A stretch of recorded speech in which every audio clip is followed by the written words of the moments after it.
let me ask you a question. What if a demon were to creep after you into your loneliest loneliness and say to you, "This life, as you now live it, you will have to live once more and innumerable times more. And there will be nothing new in it, but every pain and every joy, every thought and every sigh must return to you, all in the same exact sequence." Would you collapse in despair at the news, or would you greet it as a divine revelation? This wasn't just a late-night what-if game. It was the central, terrifying thought experiment of Friedrich Nietzsche. And the answer, he believed, reveals a hidden, profound truth about our own relationship with the present and our obsession with the past. This is the story of that heaviest weight and how it illuminates our most modern habits.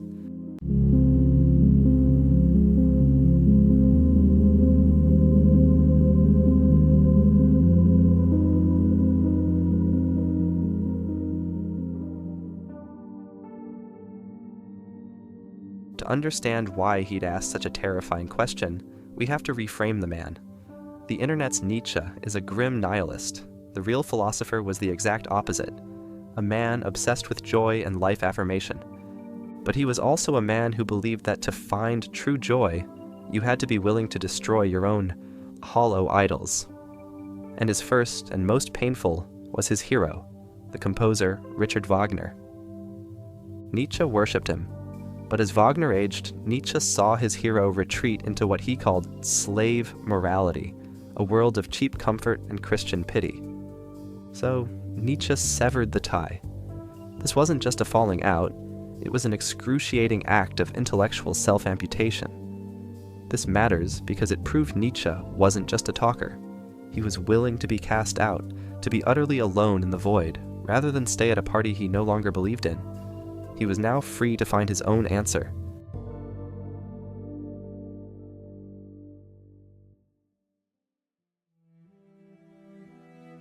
And that answer did not come from a book. It came as a vision. In 1881, hiking alone in Sils-Maria, Switzerland, Nietzsche sat down by a great pyramidal rock.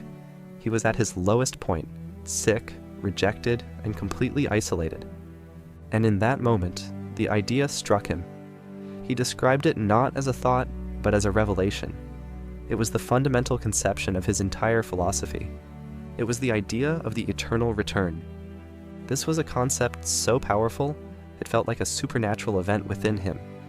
He had found his heaviest weight, and it would either be his anchor or the stone that drowned him.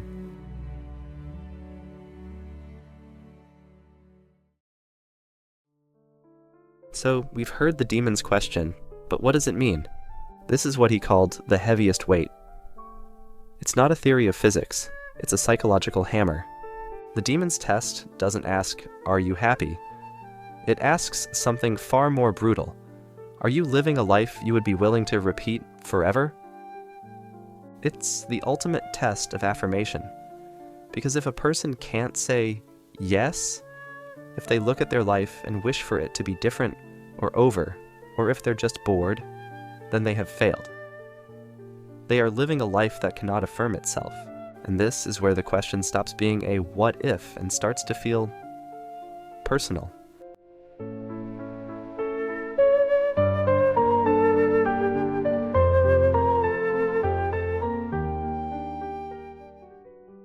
Okay, so how does a person pass this terrifying test? The tool for passing it, Nietzsche said, is Amor Fati, the love of fate. Not just to bear what is necessary, but to love it. To love your life so completely, suffering and all, that you would will its eternal repetition. But this is where the test reveals a fascinating modern problem. What happens when an entire culture seems to be collectively failing it? There's a modern phenomenon that's deeply relatable. This powerful cultural yearning for the past. We call it cozy nostalgia, the hunt for core memories, the nostalgia loops on Spotify, that collective, unspoken agreement to re-watch a 20-year-old sitcom, not just for the second or third time, but with a dedication that could probably power a small city. Now, why is that? It's not a moral failing. It's a deeply human response to an uncertain present.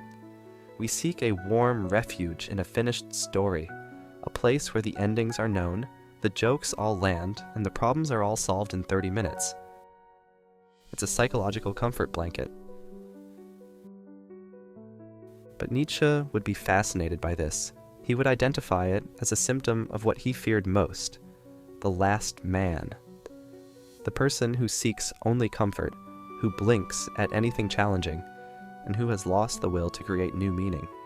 So here is the connection. The demon's test asks, can you affirm this present moment? And the cultural obsession with cozy nostalgia seems to be a collective answer. No, thank you. I'd rather be somewhere else. The challenge of the eternal return isn't to condemn anyone for needing a safe harbor. It's to ask a more profound, open-ended question. What would it take to build a present so rich, so meaningful, that we'd rather live in it than in the past?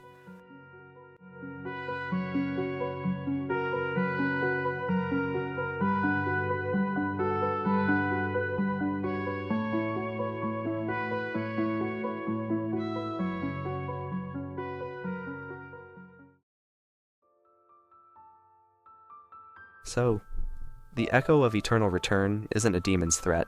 It's a quiet, cosmic question, posed not just in our loneliest loneliness, but in every mundane moment.